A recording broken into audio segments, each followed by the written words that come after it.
Alright, here is the deck that has my gas grill on it.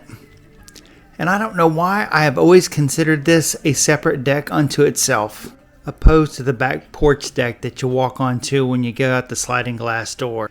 But it looks pretty good. The stain sealer is nice and red. There's no rotted wood. It should be good for a couple years. So, if we're going to see how we got to this, we better get into it. Hello everybody, it's Ben and welcome to the channel.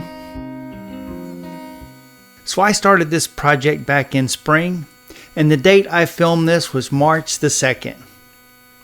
I'm starting off with my standard task, which is to pressure wash the deck really well. I want to make sure I get all the dirt, grime, and any mold and mildew off I can. It always makes it easier to assess the deck and determine if I need to replace any boards. I'll be using my Craftsman pressure washer that's rated at 3000 psi using 2.5 gallons of water a minute. And I have a 40-degree angled tip that I put on the end of it. I normally focus on one or two boards at a time, going from left to right or right to left until the whole deck is cleaned.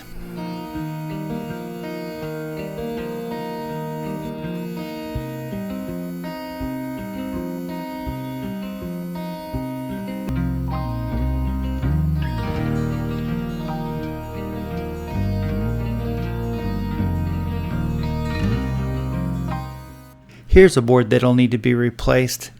It's probably been rotting for quite a while. And when I hit it with the pressure washer, it just blew apart. Just like this.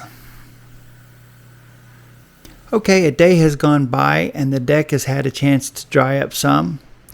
And this is the walkway that leads up to the grill. Most of the wood that's on this walkway are leftover pieces of other boards that I've replaced, where one end of the 10-foot board might have had rot, but the other end was good. I would not be surprised if quite a few of these boards don't need to be replaced. This screwdriver is an excellent way to dig into the boards to determine whether or not they're structurally sound. And most of the time you'll find the boards seem to rot where the deck screws go through them.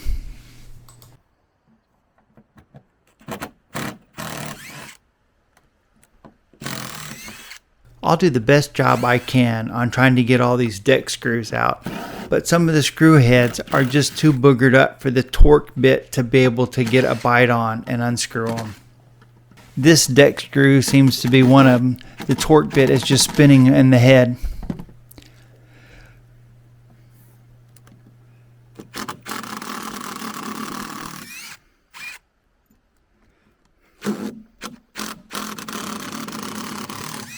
Sometimes I can get them out after I remove the board. Other times I might have to get a pair of vice grips and clamp those onto the screw and turn them out by hand. So I'll spend quite a bit of time looking at all the boards that make up the deck. The pressure washer did a really good job of exposing this area and the rot. If you see some wood that's discolored, just pick at it with the screwdriver, and if the wood comes apart, the board needs to be replaced.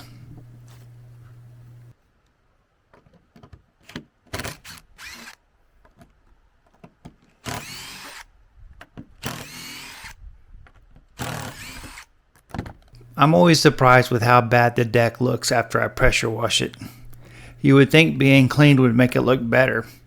But now you can see where the stain sealant has worn off and the sun is beaten down on it and how the boards just look rough. Well, let's speed this process up and see how many of these boards actually are bad.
If you only saw the top of these two boards, they would look just fine.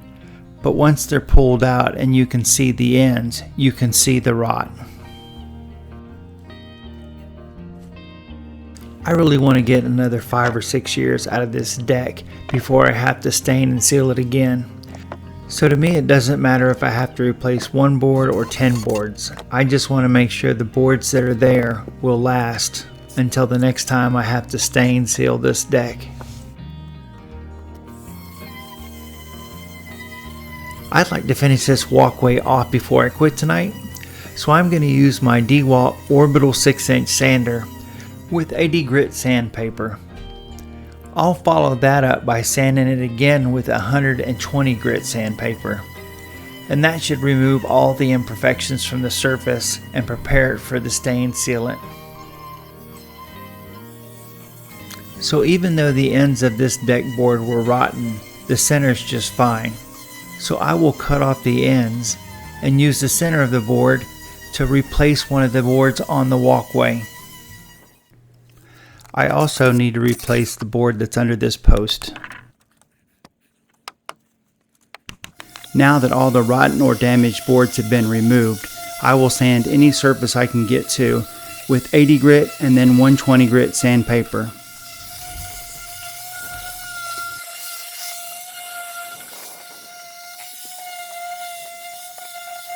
Here you can see where I have replaced 2 rotten boards on the walkway with 1 new board and 1 recycled board. Both of them will need to be sanded before I can stain seal the walkway. I'll be coating everything with this Valspar semi-transparent 1-coat exterior stain and sealer. The stain sealer that I'm currently using I've had for a couple years, and it should be like a natural cedar tone. I could not find it when I went to buy some more to finish this project off, so there'll be a transition at the end of the walkway into a darker color stain sealer called red garnet. Water seems to be the most destructive element that acts upon this deck, so I'm going to stain and seal all the framing that I can get to in an effort to try to protect it.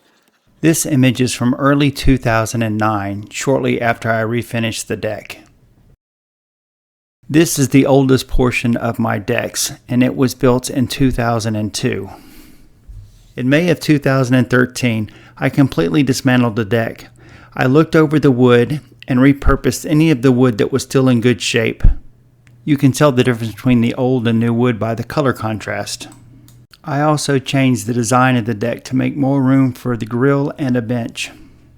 And I always saved all the wood to try to reuse as much of it as I could.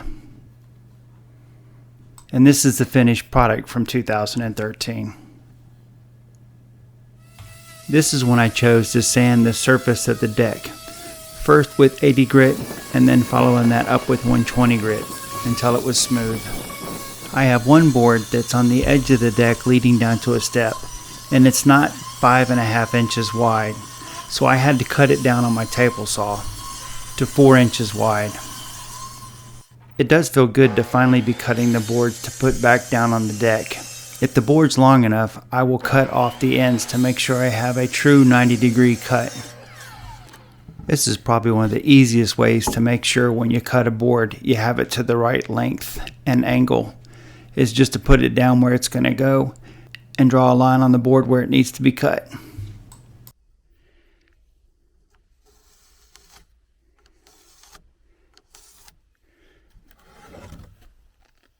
When you're working by yourself and you've got a long board and you need to cut one end of it off, sometimes it's easier just to use a skill saw than it is to try to use the miter saw.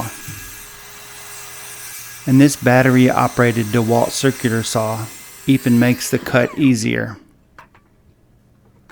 I knew I wasn't going to have enough of the stain sealer to finish off the 2 decks, so I went ahead and bought another 5-gallon bucket. But I find those 5-gallon buckets awful awkward to fill up a quart container. So I poured about half of that 5-gallon bucket out into my existing stain sealer and mixed the 2 up.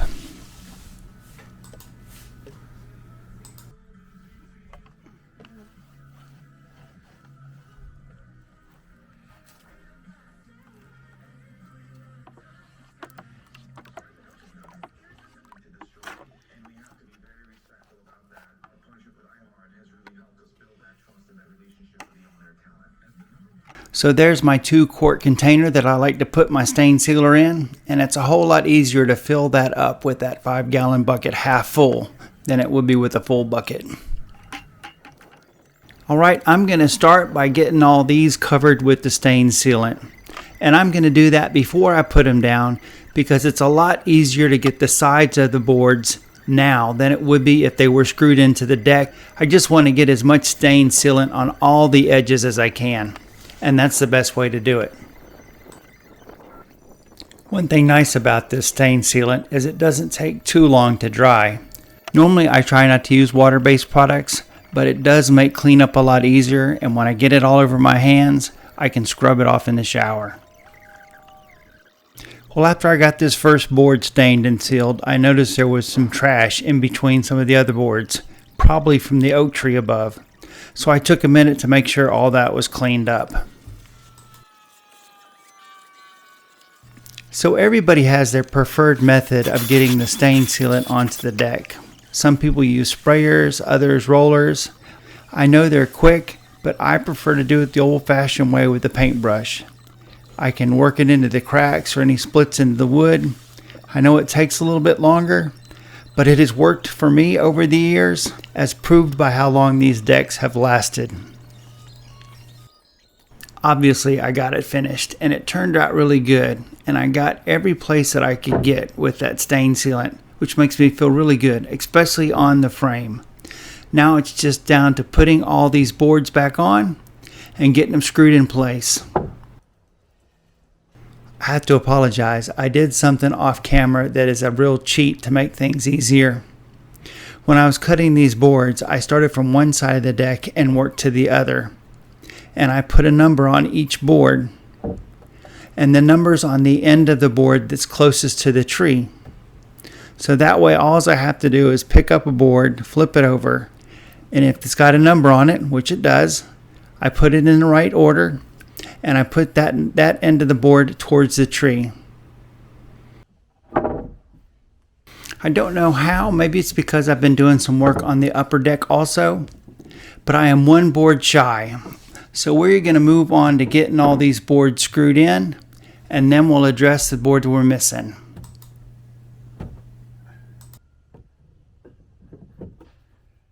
This wood is dry and I don't want it to split, so I will drill holes everywhere I'm going to mount a screw.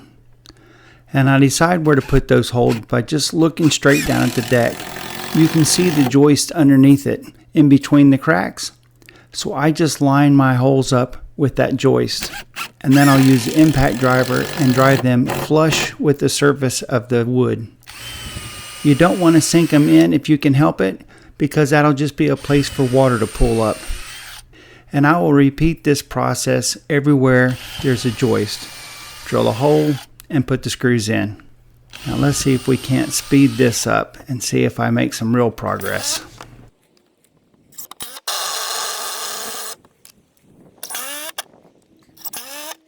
Pressure treated wood has a lot of moisture content in it when it is at the store. And that's because as part of the manufacturing process, they keep the wood wet. They bundle it up into tight bundles while it's still wet, and it never has a chance to dry out. And the wood will shrink anywhere from 1/4 of an inch to 1/2 of an inch, especially if it's a deck board where it's exposed to that direct sunlight day in and day out. So if the wood is not that dry, that shrinkage can actually split or shear off the screw head. If I'm afraid the wood is going to shrink as it dries, a lot of times I will only screw it in on one side and give it a chance to dry just a little bit more before I put screws in on the other side. I put my screws in at an angle on the end of the decks because the joist isn't directly under the board. And I still have that one board left to do, which I will stain and cut to the length. And when it's time to put that in and drill the holes and screw it in place, I will do the same thing to all those other deck boards that I only put screws in on one side. And that will finish this deck off.